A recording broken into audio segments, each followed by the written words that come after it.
Her stomach growled louder than the thunder overhead. But 16-year-old Amara clutched the soggy bag of restaurant scraps like it was gold. In the neon glow of a city that never slept, she darted through the alley, unaware of the shadow trailing Hera man in a suit worth more than her life. By dawn, her secret would unravel, and a millionaire's world would shatter. The rain-soaked streets of Chicago's South Side were a maze of survival for Amara Johnson. She was a wisp of a girl, all sharp elbows and wary eyes, her dark skin glistening under the drizzle as she navigated the back alleys behind upscale restaurants. Every night, she begged for leftover scraps the chefs tossed out, still warm, still edible.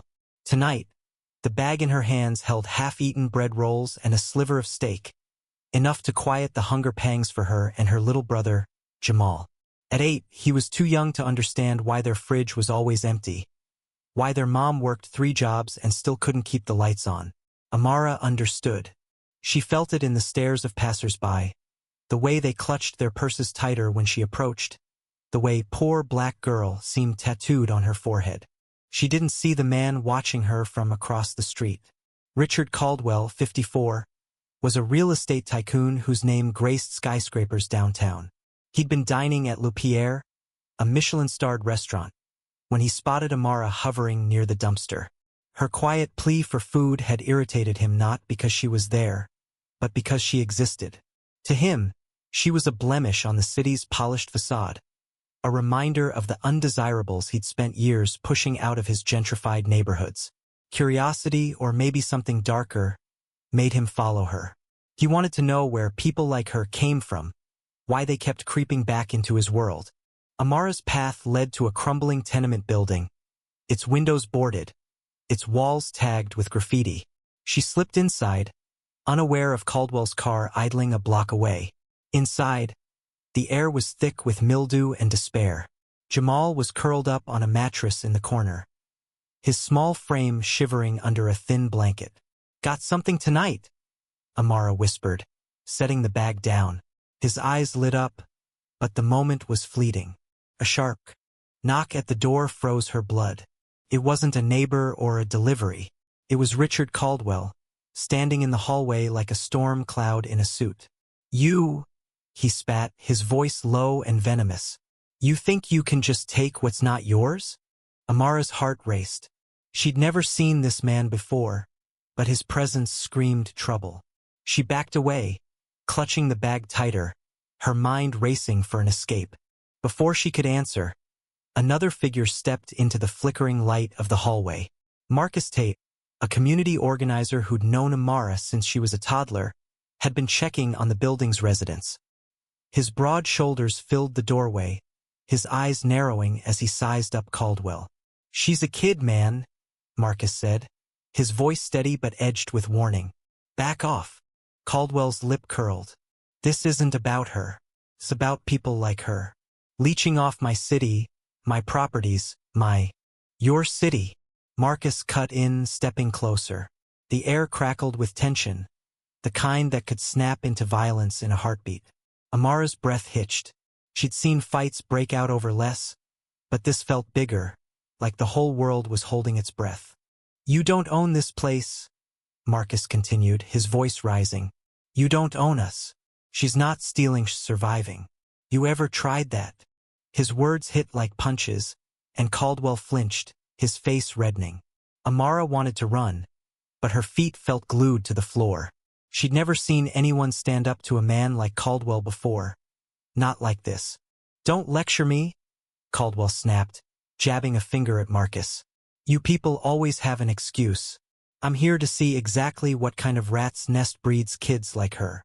The slur in his tone wasn't spoken, but it hung there, heavy and ugly.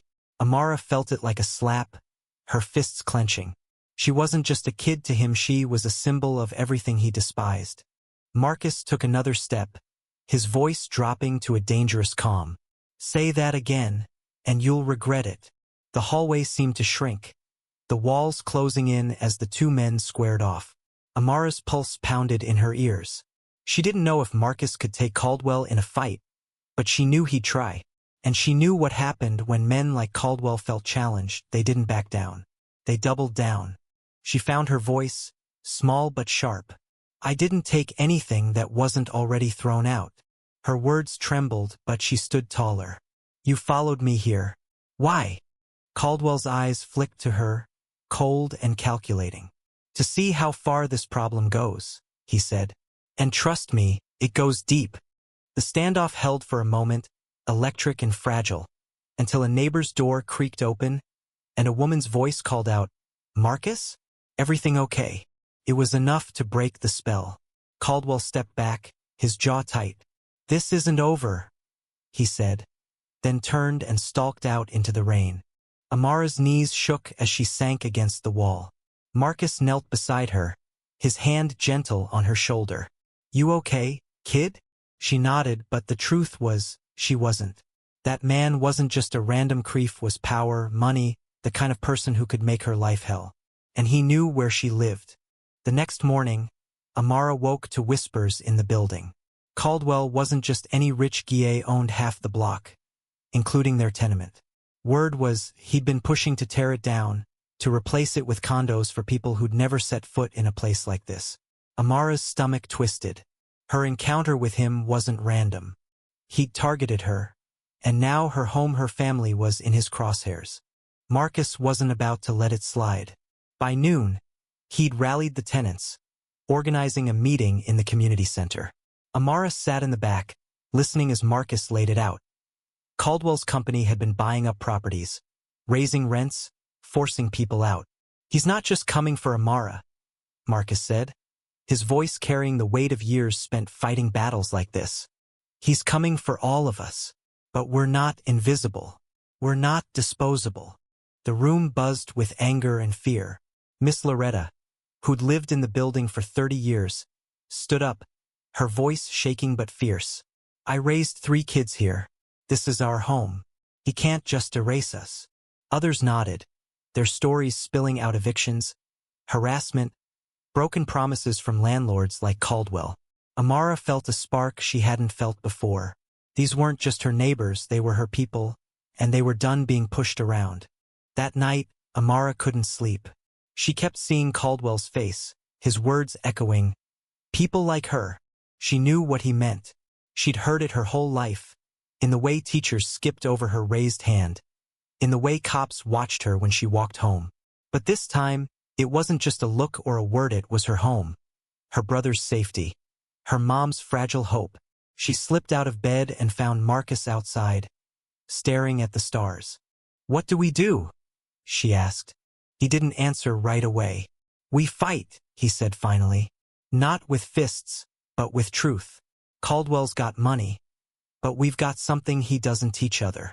Over the next week, Marcus and the tenants built a plan. They dug into Caldwell's business dealings, finding dirt-shady permits, unpaid taxes, tenants bullied into leaving. Amara helped, sneaking into the library to use the computers, searching public records. She wasn't book smart, but she was street smart, and she knew how to spot a lie. They found enough to make Caldwell sweat, but it wasn't enough to stop him. Not yet. Then came the rally. Marcus organized it outside Caldwell's downtown office, a sea of signs and voices demanding fair housing. Amara held a sign that read, Homes, not profits.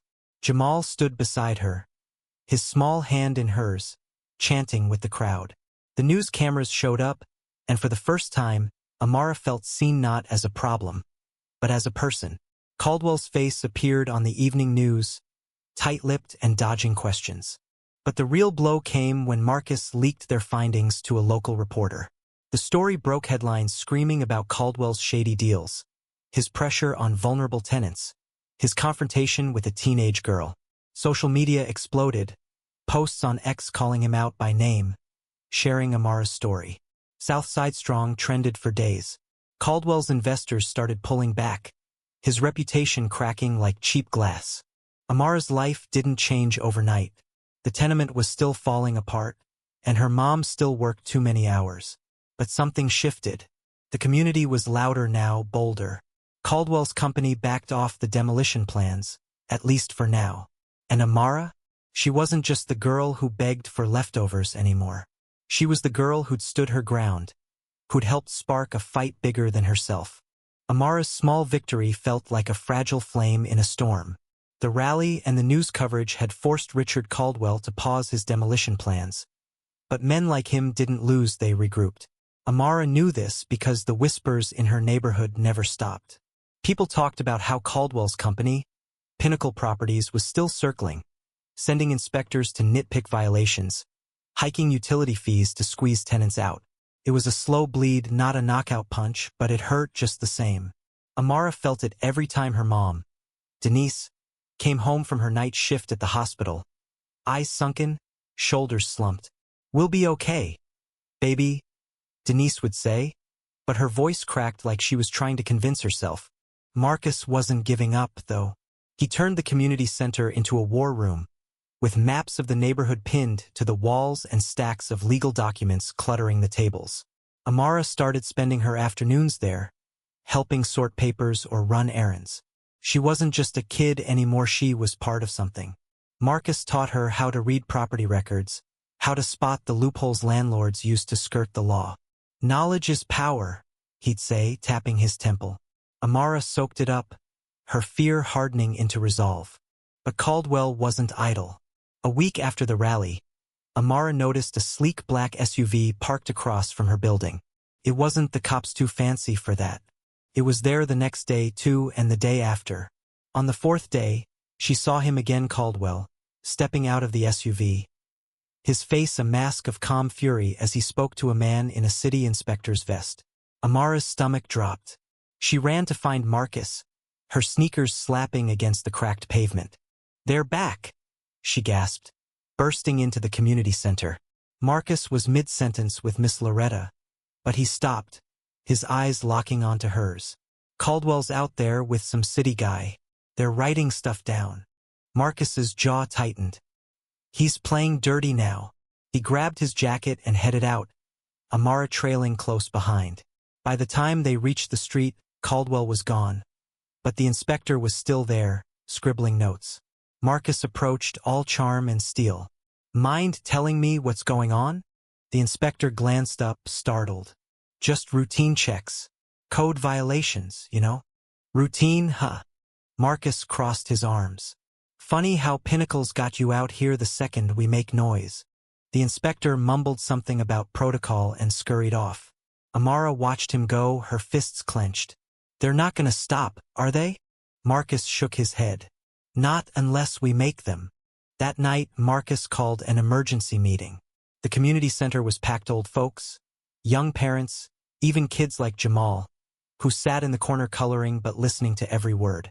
Marcus laid out the stakes. Caldwell was using his connections to pressure the city into declaring their building uninhabitable. If he succeeded, they'd all be evicted, scattered to the wind. "He's betting we'll break," Marcus said. "But we're stronger than that. We've got to hit back hard." The plan was bold.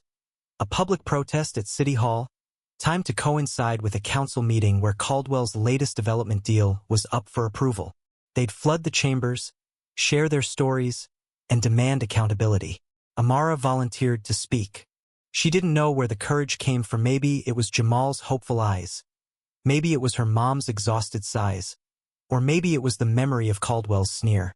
Whatever it was, she wasn't invisible anymore. The day of the protest dawned cold and gray, the kind of Chicago morning that bit through your coat. Amara stood with Marcus and dozens of tenants outside City Hall, their signs bobbing above a sea of determined faces. "Homes over greed," they chanted, their voices echoing off the stone facade. Amara's hands shook as she gripped her sign, but she held her head high. Inside, the council chambers were a different world, polished wood, cushioned seats, and suits who looked like they'd never set foot in her neighborhood. When it was her turn to speak, Amara stepped to the microphone, her heart hammering. The room went quiet, all eyes on her. She saw Caldwell in the back, his arms crossed, his gaze like ice. She took a breath. "My name's Amara Johnson," she began, her voice steady despite the knot in her chest. I'm 16. "I live in a building Mr. Caldwell wants to tear down. Every night, I beg for food to feed my little brother because my mom works 3 jobs and it's still not enough. I'm not a criminal. I'm not a problem. I'm a person. Her voice cracked, but she pushed on. You sit here making deals, but we're the ones who lose our homes. We're the ones who get pushed out. Why don't we matter? The room erupted in applause, but Amara barely heard it. She locked eyes with Caldwell, and for the first time, she saw something flicker in his expression: doubt, maybe, or shame. It was gone as fast as it came, but it was enough. The council meeting didn't end with a miracle. Caldwell's deal wasn't outright rejected, but the council delayed the vote, citing community concerns. It was a small win, but it felt huge. The tenants left City Hall buzzing with hope, their chants louder, their steps lighter. Amara felt like she could breathe for the first time in weeks. But Caldwell wasn't done. That night, Amara came home to find an eviction notice taped to their door. Structural hazards, it read. Her mom was in tears, Jamal clinging to her leg. Amara's hope curdled into rage. She stormed to the community center, where Marcus was already on the phone with a lawyer. He's retaliating, Marcus said, his voice grim. This is personal now. The lawyer, a pro bono advocate named Sarah, was a firebrand who'd taken on landlords before. She pored over the eviction notice, her pen flying across a legal pad. This is flimsy, she said. They're rushing it, trying to scare you. We can fight this in court. Amara didn't understand the legal jargon, but she understood Sarah's fire. They built a case, gathering affidavits from tenants, photos of the building's neglect, leaky pipes, faulty wiring, all ignored by Pinnacle Properties for years. Sarah filed an injunction to halt the evictions, and the community rallied again, this time outside the courthouse. Amara stood shoulder to shoulder with her neighbors, their voices a wall of sound. The turning point came unexpectedly. A whistleblower from Pinnacle Properties, someone who'd worked in Caldwell's office, leaked internal emails. They showed Caldwell explicitly targeting low-income tenants, calling them obstacles to his vision of a cleaner city. The emails hit the news like a bomb, shared across X with hashtags like Caldwell Exposed. Protesters flooded his office, and his investors started bailing. Even the city council couldn't ignore it now. Caldwell's empire began to crack. Facing lawsuits and public outrage, he agreed to a settlement. Pinnacle would repair the tenement, freeze rents for 5 years, and establish a fund for displaced tenants. It wasn't perfect, nothing ever was, but it was a lifeline. Amara's building would stand. Her family could stay. The day the settlement was signed, the community threw a block party. Music blasted, kids ran through the streets, and Miss Loretta's famous peach cobbler made the rounds. Amara sat on a stoop with Jamal, watching Marcus laugh with neighbors. Denise joined them, her smile brighter than Amara had seen in years. You did this? Denise said, pulling Amara into a hug. I'm so proud of you. Amara didn't feel like a hero. She was still the girl who begged for leftovers, still the girl who felt the world's weight on her shoulders. But she was also the girl who'd faced a giant and didn't blink.